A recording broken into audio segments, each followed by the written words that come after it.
Some filmmakers leave a bit of a indelible mark on their work, a signature of sorts that's impossible not to notice.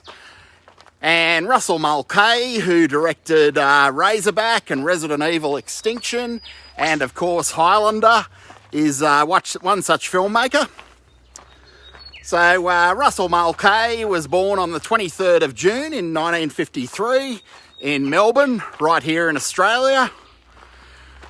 Russell grew up during the golden age of rock music and during the heyday of cinema in the 60s and 70s. So it was only natural that he developed a fascination with imagery and performance and storytelling and so on and so forth. Mulcahey's earliest work involved experimenting with short films and music-driven visuals. It was a bit of a style that had inevitably become his trademark, and his professional career began in television at Channel 7 here in Australia, working as a film editor. Russell developed a bit of a talent for rhythm, montage and the interplay between music and visuals, and he quickly caught the attention of the emerging rock scene in Australia. He was one of the most in-demand music video directors of the late 70s and early 80s, both here in Australia and internationally, of course. So Russell Mulcahy directed early clips for Aussie bands like the Saints or AC/DC, but he soon set off for overseas, where he really did work with some of the biggest global acts of the whole MTV era. He directed music videos for artists like Duran Duran, Elton John and the Buggles. He directed the Buggles video called the Radio Star Clip. So really he was one of the pioneers of the modern music video format. But Russell Mulcahy didn't just rest on his laurels and stick to music videos. He was able to move into cinema with 1984's Razorback. Razorback was a bit like Children of the Corn or Halloween 3 or Maximum Overdrive on release, in the way that most people hated it. They hated the concept. They arguably hated the look and tone even more. Our Australian variety show, Hey Hey It's Saturday, for example, completely took the piss out of Razorback.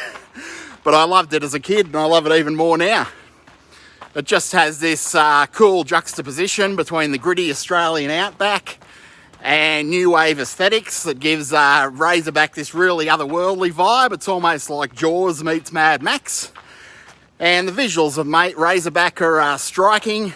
The soundtrack's striking, and it's all very alien, to say the least. It's kind of like Wake in Fright, I guess you'd say, where it really does feel like an alien observer chronicling the mundane in the Australian outback. But all the negativity about Razorback seemingly didn't dissuade Mulcahy or his backers. He came back in 1986, I believe, with Highlander, a movie that really needs no introduction. Basically, it was the story of a bunch of immortals trying to lop off each other's heads in the quest for an ambiguous prize. So you had Christopher Lambert, you had Sean Connery, and you had a killer soundtrack by Queen. A lot of people reference Flash Gordon as the premier Queen soundtrack, but we all know that it's Highlander. Highlander was a lot better received than Razorback, of course. It was huge when I saw it theatrically as a kid. Although Christopher Lambert's accent still perplexes me to this day. The whole, there can be only one.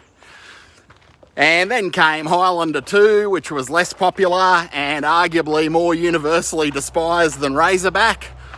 Haven't seen it for years and I don't remember too much about it, except that it was a bit confusing and not very good at all. And I think it mostly ignored most of the lore of the original Highlander. So most of the rest of Russell Mulcahy's resume is fairly mainstream. It's all mainstream cinema and television, with the exception of 2007's Resident Evil Extinction, which is the only Resident Evil movie that I really enjoyed. It really didn't feel like the games, I guess, but to be fair, none of those Resident Evil movies did. So even though he's often misunderstood, Russell Mulcahy remains beloved by cult movie fans around the world. Arguably, he's the most successful music video director to make the jump to film. And his music video background definitely informed his creative decisions in films like Razorback and Highlander in a positive way. So that, my friends, is a bit of a retrospective on Russell Mulcahy, director of Razorback, Highlander, Highlander 2, The Quickening, and Resident Evil Extinction. Truly unique filmmaker, to say the least. And Highlander in particular is one of the premier cult classics of all time, definitely one of the cult classics of the 80s. And very unique story, very unique look, and so was Razorback. Also had a very unique look, very unique concept. I think really Razorback was probably a couple of years ahead of its time, and the whole aesthetic that Russell Mulcahy brought to film was probably a little bit more appreciated by the time Highlander rolled around. So if you aren't familiar with his work, I'd recommend either one of those movies, either Razorback or Highlander. Both very cool, both worth a watch. Highlander 2, The Quickening, I guess the jury's still out on that. I haven't really seen that since I was a kid, so I may have to check it out at some stage and give it another try. And as a runner-up, Resident Evil Extinction, probably one of the standouts of that series, which admittedly isn't saying very much, but it is what it is. So Resident Evil Extinction, from what I remember, was kind of like Battle Truck with zombies. So he's been fairly quiet in recent years, I believe. I believe Russell Mulcahy's still with us. But hopefully he makes a return sooner or later. We could use visionaries of the stature of Russell Mulcahy in 2025, to be sure. There's not a lot of originality out there. Not a lot of the kinds of films that he used to make.